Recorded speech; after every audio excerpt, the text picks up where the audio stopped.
面对日本开启福岛核废水入海的无耻行径，施桥民间跳水英雄们响应国家号召，用行动开启了向日本投炸弹的防空模式。我叫小梅子，我生气了，我为你们倒一个！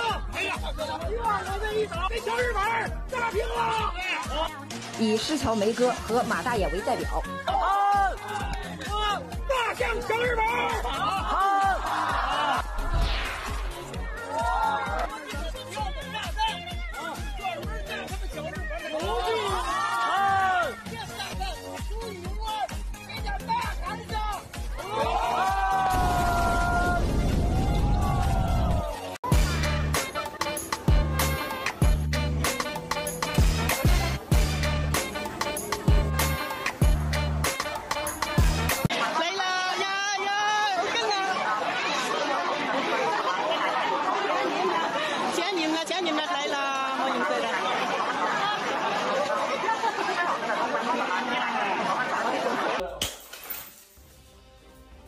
是因为这个民族的情节嘛，比较有气氛，就是有关日本的一些东西吧，就是全部给弄掉嘛，决定过了，这也没有太多，做成其他的产品，改成中式的嘛。